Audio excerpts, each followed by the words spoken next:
Atabəy sözünün mənası tərbiyəçi deməkdir. Yaranıb 1136, süqut edib 1225-ci illərdə. İllərə fikir verin. 3 paytaxtı var. Naxçıvan şəhəri, Həmədan şəhəri və Təbriz şəhəri. Bu il məhz qəbulda düşmüşdü 2025-də Təbrizlə bağlı. Deməli, bura Azərbaycandır. Bilirsiniz, Şirvanşahlar dövləti bu hissədədir, yəni şimal-şərqdədir. Sadəcə Azərbaycanı şimalı cənub çəkmişəm. Düşünün ki, Atabəylərin ərazisi, baxın, bu genişlikdə ərazini əhatə edirdi. Necə olur ki, Atabəylər dövləti yarandı? Atabəylər dövlətinin yaranmasının səbəbi Səlcuq dövlətinin zəifləməsi və parçalanması idi. Səlcuq dövlətində olan qulamlar artıq bir dövlət yaratdılar. Bunlardan biri də məhz Şəmsəddin Eldənizdir. Deməli, Səlcuq dövləti parçalanır. Parçalananda biri əslində iki hissəyə parçalanır. Bir Səlcuq dövləti, bir də İraq Səlcuq sultanlığı. Daha sonra onlar da parçalanır və yerində bu kimi dövlətlər yaranmış olur. Deməli, İraq Səlcuq sultanlığından danışaq. İraq Səlcuq sultanı 2-ci Toğruldur. 2-ci Toğrul. 2-ci Toğrulun dövründə Şəmsəddin Eldəniz onun sarayında belə deyək də xidmət edən bir şəxs idi. Demək, nə edir? 2-ci Toğrulun dövründə Şəmsəddin Eldəniz sarayda xidmət edir və o qədər belə deyək də qarma-qarışıqlığa qoşulmuş, sadiq olur ki, 2-ci Toğrul ona əmir titulu verir və 2-ci Toğrul öz oğlu Arslanı ona oğulluğa verir. Yəni Atabəy Şəmsəddin Eldəniz Arslan Şahın nə edir? Atabəyi olur. 2-ci Toğrulun oğludur. Yaxşı, 2-ci Toğrul bunları elədi. Əmir titulu verdi və Arslanı verdi ki, oğulluğa idarə eləsin. 2-ci Toğrul vəfat eləyəndə hakimiyyətə gəlir 2-ci Toğrulun böyük oğlu olan Məsud. Məsud belə bir şey deyim. 2-ci Toğrulun həyat yoldaşı Möminədir. Möminə xatun deyirik biz ona. 2-ci Toğrul vəfat eləyəndən sonra Şəmsəddin Eldəniz bu Möminə xatunla evlənir. Möminə xatunla evlənəndə Arslan da öz oğlu olmuş olur Şəmsəddin Eldənizin. Və Məsud bu qardaşını, yəni Arslanın hakimiyyətə gəlməsindən qorxduğuna görə qardaşını verir Şəmsəddin Eldənizə. Deyir ki, sizə Arran bölgəsini iqta olaraq verirəm. Girin oranı idarə edin. Demək, Məsud neynədi? Arranı verdi iqta olaraq. Arran ərazisi şimali Azərbaycandır. Yəni Azərbaycanın şimal hissəsini verib. Və Şəmsəddin Eldənizin iqamətgahı məhz Bərdə şəhəri olubdur. İqamətgahı Bərdədir. Amma Şəmsəddin Eldəniz gəlir Naxçıvan şəhərini seçir və 1136-cı ildə artıq Eldənizlər dövlətini yaratmış olur. Bildik bunları. Demək, Toğrul inib əmir titulu verib və oğlu Arslanı verib Atabəy idarə eləsin. Toğrulun oğlu Məsud da 2-ci Toğruluna Arranın ərazisini veribdir və Bərdəni iqamətgah edibdir. Yaxşı, gələk Şəmsəddin Eldənizdən danışaq. Şəmsəddin Eldənizin hakimiyyət dövrü 1136-1225-ci ildə 1. Neynədir? Paytaxtlı Naxçıvan olan Eldənizlər dövlətinin əsasını qoydu. Naxçıvan Azərbaycanın hansı hissəsində yerləşir? Şimalında. Deməli, Atabəylər dövləti Azərbaycanın hansı hissəsində yaranıb? Şimal hissəsində yaranıb. Şirvanşah, Şəddadi və Atabəylərin ortaq xüsusiyyətidir. Yaxşı, paytaxtı Naxçıvan etdi. İkincisi, Eldənizin dövründə, deməli, 1160-cı ildə 1. Oğlu bu Arslan Şahı gətirir, İraq Səlcuq Sultanlığında dövlət başçısı edir. Deməli, nə oldu? İraq Səlcuq Sultanlığını əslində Əli Hüseynin verdiyi məlumata görə, əslində deyir Eldəniz, İraq Səlcuq Sultanlığını özü idarə edirdi. Nə olsun, oğlu Arslan Şahı oturub kukla kimi taxtada, nə deyilər, taxtında oturub, amma əslində dövləti idarə edən özüdür. Yaxşı, İraq Səlcuq Sultanlığı belə. Daha sonra nə edir? Özünə Böyük Atabəy titulu verir. Demək, Böyük Atabəy titulunu alıb 1160-cı ildə bir də Şirvanşahlar dövlətini asılı hala salır. Şirvanşah dövlətinin hökmdarı kim idi? Birinci Axistan. Onu hakimiyyətə gətirir və asılı hala salır. Demək, nə edir? İraq Səlcuq Sultanlığı və Şirvanşahlar dövlətini asılı vəziyyətə saldı. Demək olar ki, Şirvanşahlar asılı vəziyyətə salsa, bütün Azərbaycanı demək olar ki, idarə edib. Onun dövründə dövlətin ərazisi Dərbənddən İran körfəzinə qədər əhatə edirdi. Və yaxud da deyə bilərik, Qafqaz dağlarından, Tiflisdən Məşrana da deyə bilərik, onu yazım. Tiflis bu hissədir, Məşrana qədər. Və yaxud da deyə bilərik, Qafqaz dağlarından İran körfəzinə qədər olan əraziləri əhatə edirdi. Sonra bunun dövründə 50 minlik ordu vardı. Özdə süvari ordu. və öz adına pul kəsdirmişdir. Sonra 1139-cu ildə Gürcü hökmdarı 1-ci Demetra yürüş eləyir və Azərbaycanın demək, yəni Atabəylər üzrə yürüş eləyir və demək olar ki, dağıntılar törədir və Gəncə Qalı qapılarının bir hissəsini aparır. Gəncə Qalı qapılarının bir tayı məhz deməli Gürcüstanda yerləşir. Gelat monastırındadır. Kutaisi şəhərində Gelat monastırında saxlanır. 1-ci Demetra Şirvanşahlar dövləti ilə bilirsiniz də münasibətləri yaxşıdır. Amma görün Atabəylərlə müharibə aparıb 1139-cu ildə. Və 1161-ci ildə başqa Gürcü hökmdarı, adı belədir, 3-cü Georgi. 3-cü Georgi yürüş eləyir, ani Dəbil şəhərlərini işğal edir. Dəbil Göyçənin sol tərəfində yerləşir. Bunları işğal edir. Və 1163-cü ildə Naxçıvan döyüşü olur. Naxçıvan döyüşü Gürcülərlə Atabəylər arasında baş vermişdir. Və bu döyüşdə Gürcülər məğlub olmuş, Atabəylər qalib gələrək Dəbili azad etmişdilər. Dəbil söhbətini burada vurguladıq. Biz keçən dəfə öyrənmişdik. Dəbil şəhəri Yusif Sazlıda var idi, Dəbil əmirliyi Fəzli Məhəmməddə də var idi. Dəbil uğruna mübarizə aparmışdı 2-ci Ləşkər. Yeni zamanda Dəbili azad edib kim? Atabəy Şəmsəddin Eldəniz. Ortaq xüsusiyyətidir. Yaxşı, daha sonra nə edir? Belə deyək də, Şəmsəddin Eldəniz 1175-ci ildə əmr verir ki, oğlu Məhəmməd Cahan Pəhlivan Gürcülər üzərinə yürüş eləsin və bu da Gürcülər üzərinə yürüş eləyib Ani və digər şəhərlərini azad etmiş olur. Bu, Şəmsəddin Eldənizin Gürcülərlə apardığı müharibələrdir. Eyni zamanda Şəmsəddin Eldəniz bir çox əraziləri dövlətin ərazisinə qatmışdır. Baxın hansılardır? Həmədan, xəritədə yerlərini bilsək daha yaxşı olar. Həmədan, Qəzvin, Mosul, Xuzistan, Fars, daha sonra Şirvanşahları, eyni zamanda Kirman şəhərini, Nişapur, Rey, İsfahan, Hilat, məncə Hilat yox idi. Məncə yox, elə yoxdur. Hilat bu kimi şəhərləri tutur, eyni zamanda Diyarbəkir və Mazandaran. Baxın, belə deyirəm. Həmədan, Qəzvin, Mosul, Xuzistan, Fars, Kirman, Nişapur, Rey, İsfahan üstündə Səlcuqların paytaxtıdır. Mən o şəkildə yadda saxlayıram. Şirvanşah, bir də Kirmanşah. Baxın, bir-birinə oxşuyur.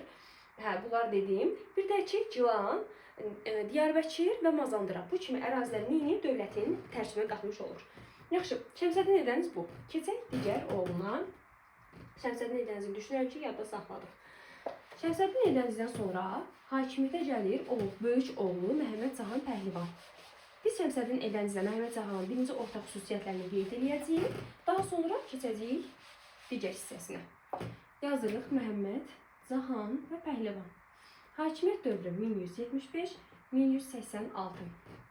11 il hakimiyyətdə qalmış Eldənizlər dövlətinin başçısıdır. Birinci Şəmsəddin Eldənizlə ortaq xüsusiyyətini yazaq. Hər ikisinin 50 minlik süvari və yaxud da atlı yaza bilər ordusu var. Hər ikisi öz adına pul kəsdirmişdir. Hər ikisi Gürcülərlə mübarizə aparmışdır. Fərq budur ki, Məhəmməd Cahan Pəhlivan dövründə ümumiyyətlə Gürcülər, nəinki Gürcülər, heç bir dövlət ölkəyə yürüş edə bilmir. Və Gürcülərlə eyni zamanda mübarizə aparır və Gürcülərlə sülh imzalayır. Bu, bunun fərqidir, incə bir fərqidir. Gürcülər Azərbaycanın hansı hissəsində yerləşir? Qərb. Deməli, nə edir? Qərb təhlükəsizliyi ilə qorunmuş olur. Əzbərləmirik, başa düşürük, mahiyyəti başa düşürük. Yaxşı, bunları dedik. Əlavə olaraq Məhəmməd Cahan Pəhlivan nə etdi?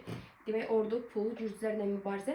O da Şəmsəddin Eldəniz kimi, deməli, Mosul, Xuzistan, Fars, bir də əlavə olaraq bu da Hilat sözünü deyirik. Hilatı işğal eləmişdir.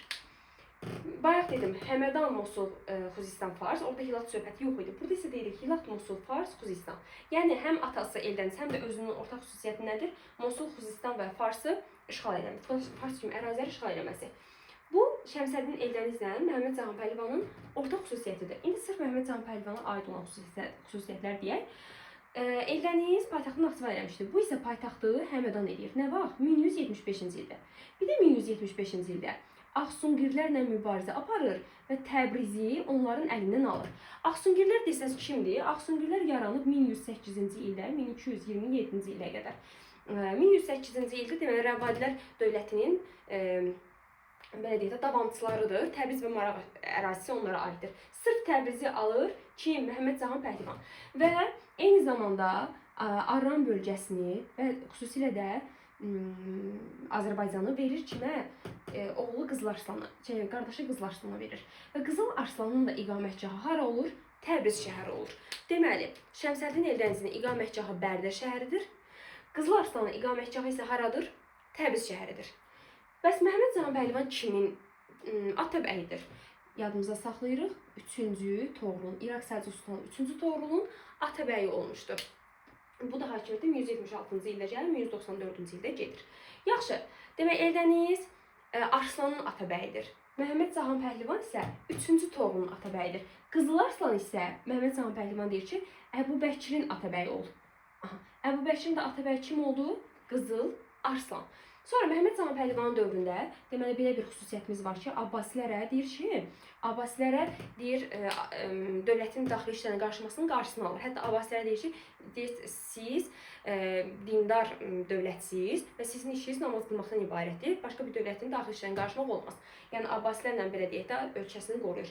Ümumiyyətlə dediyimdə sizə Məhəmməd Cahan Pəhlivan dövründə heç bir xarici basqın olmamışdır. Yəni onu yadda saxlamaq, xüsusilə qərb əraziləri qorunmuşdur. Məhəmməd Cahan Pəhlivan dövründə eyni zamanda iqtisadiyyat, mədəniyyət, elm hər biri inkişaf eləmişdir. Yəni bunun dövründə və yadınızda saxlayın ki, iqta paylayan hökmdardır. Bir də Şəmsəddin Eldənizlə ortaq xüsusiyyətini bayaq qeyd eləmədim. İri Səlcuq əmirlərinə qarşı mübarizə aparmışdılar. İri Səlcuq əmirlərinə, ümumiyyətlə tabe olmayan əmirlərə qarşı mübarizə aparmışdı. Həm Şəmsəddin Eldəniz, həm də Məhəmməd Cahan Pəhlivan. O da onların ortaq xüsusiyyətidir. Bir də Məhəmməd Cahan Pəhlivan dövründə əhər məlikçilikləri var. Əhər məlikçilikləri atabəylərin adından özlərinə xütbə oxutdurmuşdur. Bu. Ümumiləşdiririk. Eldənizlə Məhəmməd Cahan Pəhlivan ortaq xüsusiyyəti nə oldu? Danışmaqda çətinlik çəkirəm. Əli Mini ordu 1, öz adlarına pul kəsirib 2, Gürcülərlə mübarizə aparıb 3, Mosul, Xuzistan və Farsı işğal edib 4 və İri Səlcuq əmirlərinə qarşı mübarizə aparıb 5. Tərkiblər də bunlardan ibarətdir. Məhəmməd Cahan Pəhlivandan sonra hakimiyyətə gəlir Qızıl Arslan. Qızıl Arslanın dövrü 1186-1191-ci ildə. Bu da yenə iri feodallarla mübarizə aparmışdır. Və Qızıl Arslan isə dediyimiz kimi kimin atabəyidir? Əbu Bəkirin atabəyidir. Qızıl Arslanın iqamətgahı haradır? Təbriz. Və Qızıl Arslanın dövründə paytaxt dəyişdirilir, köçülür Təbrizə. Yadınızda saxlayın. Deməli, qəbulda düşmüşdü. Uşağımın biri qarışdırmışdı bu məsələni. Dediyimiz kimi, Səlcuqlarda Alparslan var. O heç vaxt paytaxt dəyişməyib. Amma Azərbaycandakı Qızıl Arslan paytaxt dəyişəndir. Yəni paytaxtı Təbriz edəndir.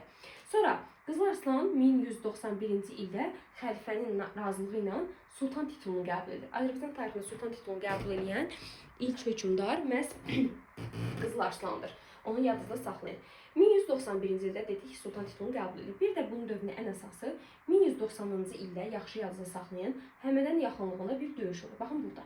Həmədan döyüşü kimlər arasındadır? Yazıram. Atabəylərlə İraq Səlcuq Sultanı arasındadır. İraq Səlcuq Sultanının başçısı kimdir? 3-cü Toğrul. 3-cü Toğrulun atabəyi kim idi? Məhəmməd Cahan Pəhlivan idi, düzdürmü? Bununla onun arasında döyüş olur.